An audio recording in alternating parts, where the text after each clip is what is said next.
In this video, we're going to be diving into more Erowid trip reports. This time, we'll be focusing on the horrifying effects that opioid addiction can have on the human mind and body. These stories show how quickly addiction can take control, changing the way people think, act, and treat the people closest to them. If you enjoy these types of videos, please leave a like and subscribe for more content like this. My friend Harry.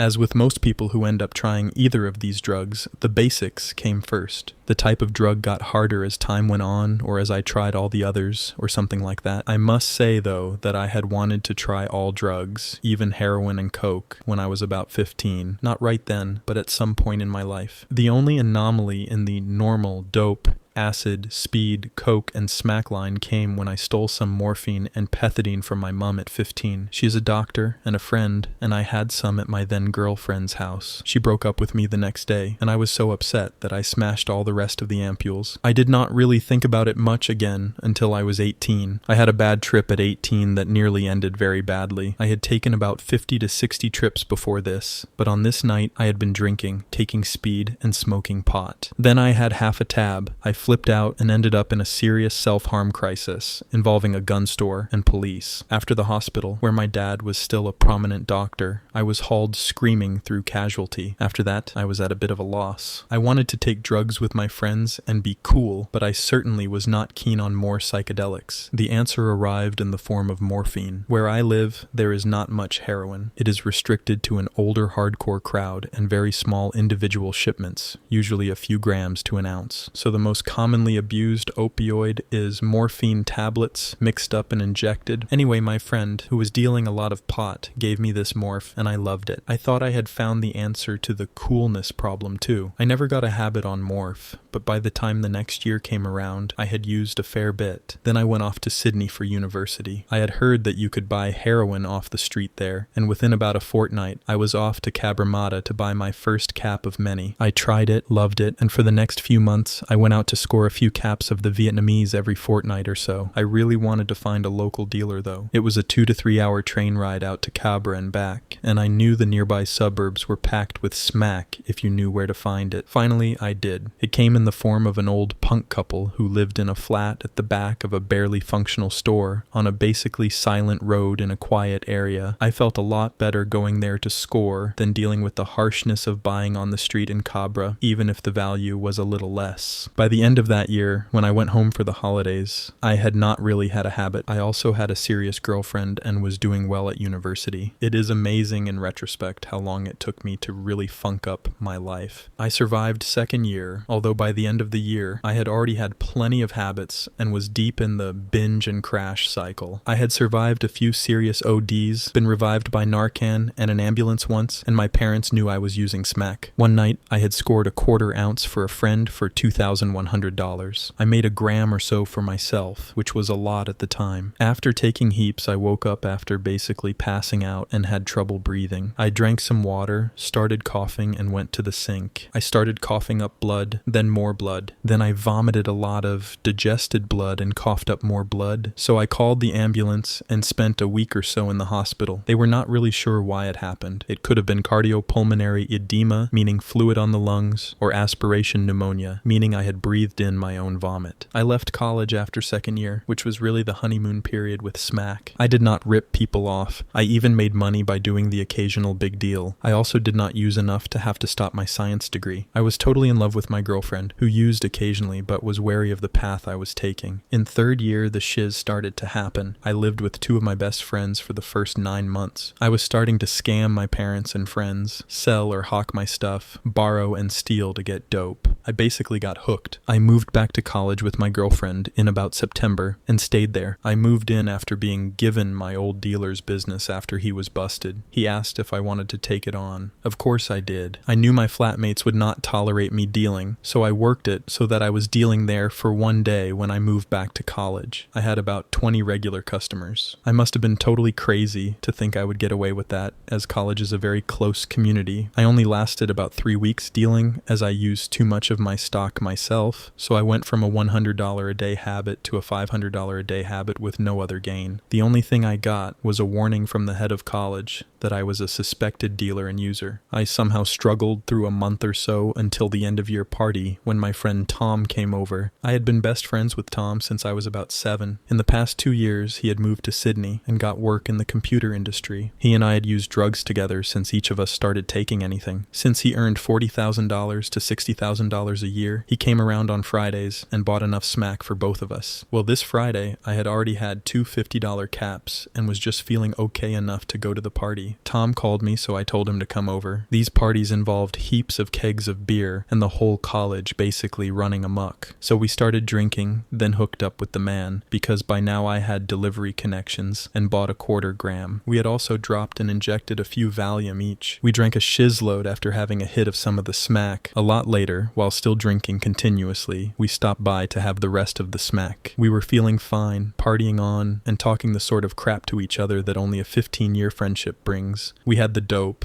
and I nodded off. I woke up, and Tom was gone. I knew right away that something was terribly wrong. I had revived him in the past, so I tried again. It did not work. The ambulance confirmed it. He had overdosed after using smack and drinking heavily. We used to joke about Harry Scagnetti, a fictional mafia dealer who sold the killer smack. It seemed Tom finally met him. The death of my best friend funked me up, but it is not an excuse for what happened. I was already going down that path. Tom dying probably just pushed me further and faster down it. After that, I used as much and as often as possible to block it out. At first, it worked. After a few months, I had lived in and been kicked out of 2 houses I had roomed in with complete strangers. I was kicked out after stealing their money and possessions to buy smack. My friends were wary. My girlfriend, who I still respect and care for, even if she does not speak to me, broke up with me. Her family had taken me in after I had nowhere else to go. Then, after oding at 3 a.m. on a Wednesday night and waking up the house while being revived, I stole from them too. I stole her mother's jewelry and her brother's and father's cameras. Cameras were a favorite of mine. The police later asked me whether 8 cameras, which was the number of different ones I had pawned, was a lot to own. I finally ended up in a flat by myself. At least by now, I had really good dealers who delivered and sold the strongest and biggest caps I had ever seen. To this point, Harry had cost me tens of thousands of dollars. By my count, it was around $100,000 to $150,000. He had also cost me the trust of my friends, some friendships, the trust of my parents, a relationship I cared about uncountably much, and the life of my best friend. A pretty bad brother, by any definition. I just kept on using, though. My parents had been so good to me. They had put me through 4 hospital detoxes and a $10,000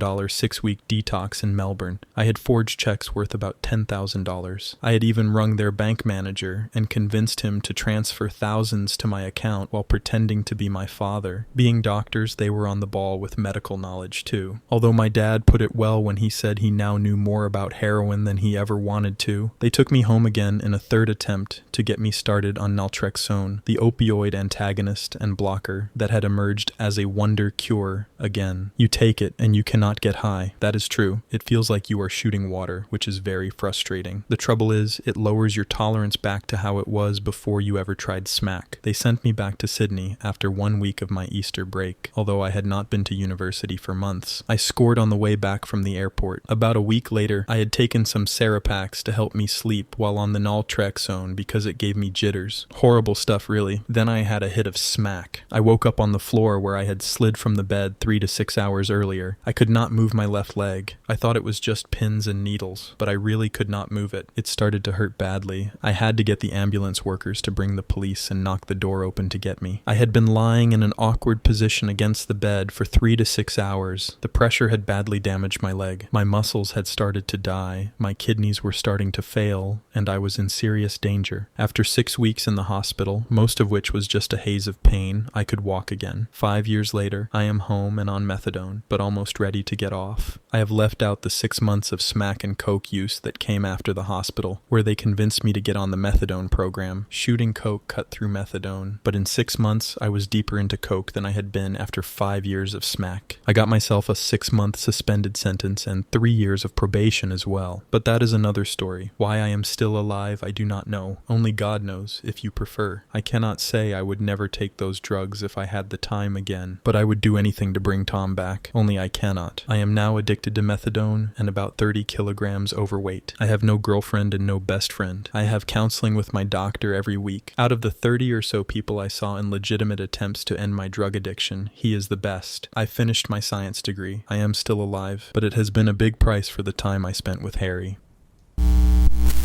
Drug-induced limbo.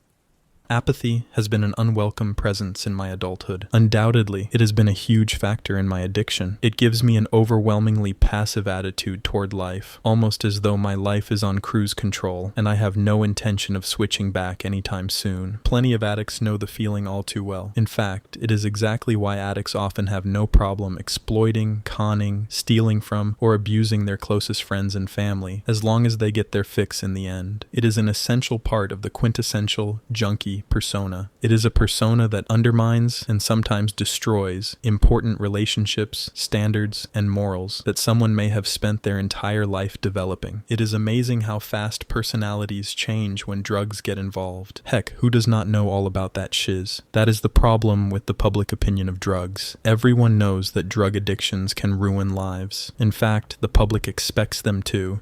Depressing stories, horrific pictures of addicts, and the morbid consequences of mingling with drugs are forced into the minds of children through programs like DARE and scare tactic commercials. All of this is done in a futile attempt to dissuade young people from even trying them in the first place. From the Reagan years of Just Say No to the modern-day war on drugs, the U.S. government has been flushing billions of taxpayer dollars down the toilet for decades over this nonsense of drugs being the scourge of the world. Jesus, if only the public would discover that this phony war has been having the opposite effect on young people. I can only imagine the backlash. However, I live in Canada. Fortunately, Canada is considerably less concerned with the impossible goal of ridding the world of drugs. We do not have half as many anti-drug ads or programs crowding the media as our southern neighbor does. Is it because our government has realized that drugs are going to be part of society as long as there is demand for them? Who knows? It is probably just as big a problem here, but the consequences of being caught holding are not nearly as severe as they are in the US. Thanks to this, a false sense of security has only contributed to my apathy, dulling any sense of threat I would otherwise have. In many junkies' eyes, it is just as good as legal, and that is the kiss of death for most of us. My drug career started in a predictable fashion. It began with some drinking, some pot smoking, the odd MDMA cap, and a psychedelic trip once in a while. I had a close-knit group of friends, all of whom were interested in experimenting with mind-altering substances under the thinly veiled reasoning of their alleged mind-expanding properties. The real reason, though, was closer to curing our adolescent boredom. We were late bloomers, only getting into drugs and alcohol in our senior year of high school, which was well after most teenagers start. We were nerdy guys who did not party in the same way our peers did. Our idea of a great night involved multiplayer video games, instead of drunken dancing and obnoxious yelling. We caught up quickly, though. Over the last few months of our senior year, we found ourselves part of our own group of party people. The drinking escalated quickly. After graduation, we began to drink and party every day. At one point, things began to change. To this very day, I argue with my friends over when exactly it happened. I still believe it was when we all started abusing cocaine. Eventually, we found a reliable and decent hookup for the stuff. At the start, though, we had to get it literally off the downtown streets from the sketchiest dirtbags in town. Needless to say, we loved it. We all jumped at the opportunity to pick some up before our parties. Not too long after we began, I started to go down a different trail. After getting kicked out of a show for being caught with the powder and being forced by security to flush the rest of my coke, I called the dealer back and asked for more. He was fresh out of blow, but he had one bag left of another drug, Lady H, the big one, the king of opiates, heroin. Being coked out at the time, I would not have cared if it were powdered milk. I would have bought it then and there. I dragged two of my friends, who had also been kicked out of the show, back to my house with me. There we all proceeded to snort the tiny amount of powder. Heroin became my favorite drug within moments. It toppled any effect that any other drug could provide. I felt untouchable, wonderful, comfy, happy, warm. Opiates have no right being as amazing as they are. They make it all too easy to spend every cent within reach, whether or not it belongs to me, in order to get another shot at that serene, perfect comfort they provide. After the fantastic and unforgettable night of nodding and gaming, I soon came to to a realization. Without them, life was a gray, dreary place with little to offer. My two friends agreed with me, so we began to harass the dealer to give us more, but we had no success. He had apparently just returned from a big city and happened to have one bag left over. We were all disappointed, but decided to move on, despite finally finding the holy grail of drugs. The risk of addiction was enough to scare us away from trying it again for some time. But that did not last. Fast forward a few months later, I had just met this wonderful girl with whom I am, to this day, very much in love. We had an instant bond thanks to our similar interests, compatible personalities, and the fun we had together. Little did I know, though, that she used to be a meth addict over the summer while she was living with her dad in the big city. The only reason she had given it up was because she had to come back to her mom's place in our town. Our town was pretty dry in terms of meth dealers, so she did the next best thing and transferred to a heroin habit. All of a sudden, I was re-exposed to the drug I loved so much. I embraced the serendipity. I began joining my now girlfriend on her trips to the big city. It was a commute that took nearly all of our waking hours just to go one way. I fully believed it was worth it. These trips led to meeting the strangest hipsters in the city, all of them junkies. Each of them had their own preference, whether it was meth, crack,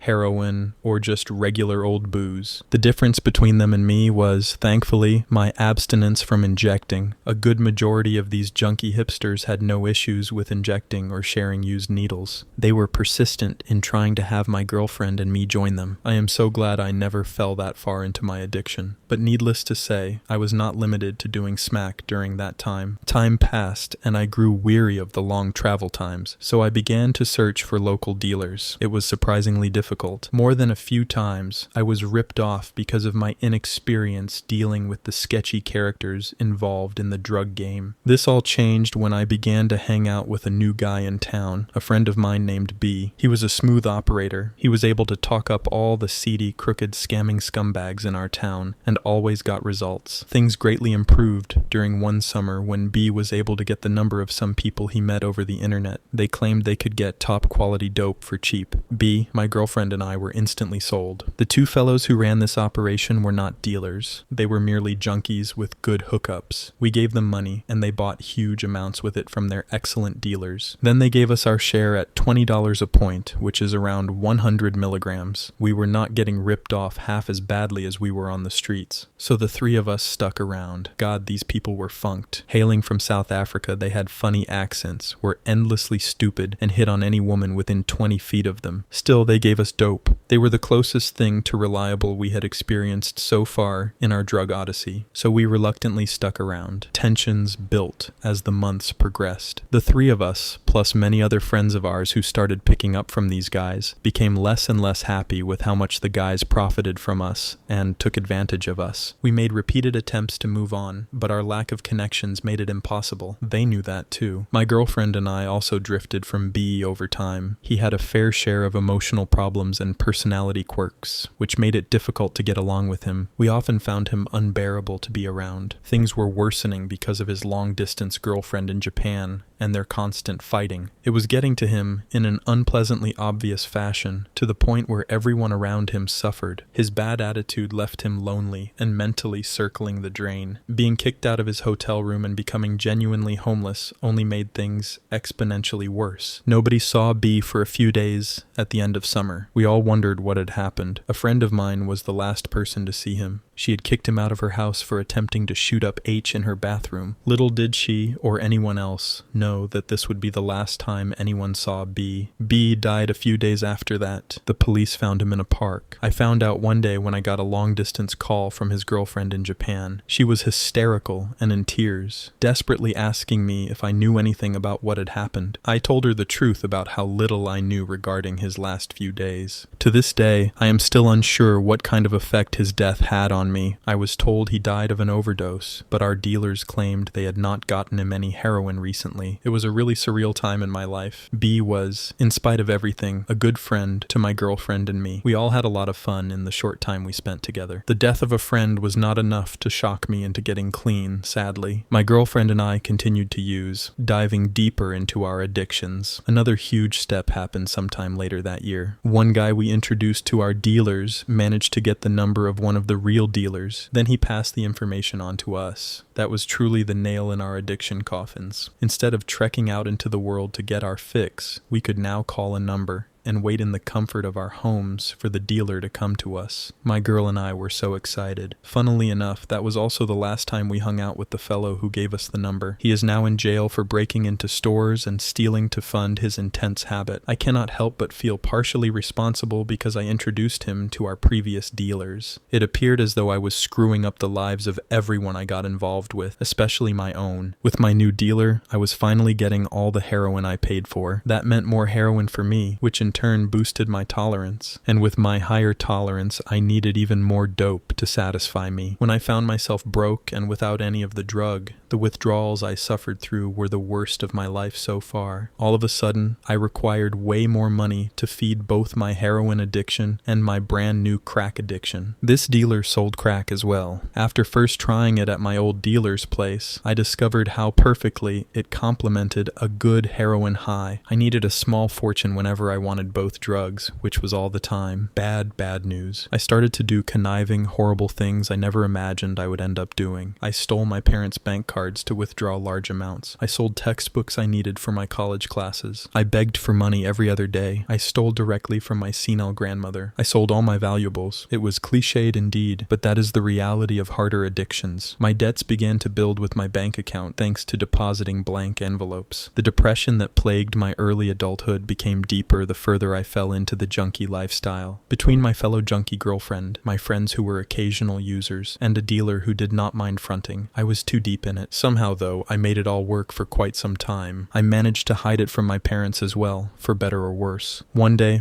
I am going to fix my life and get out of this dope-induced limbo, but for now, I am going to go get high.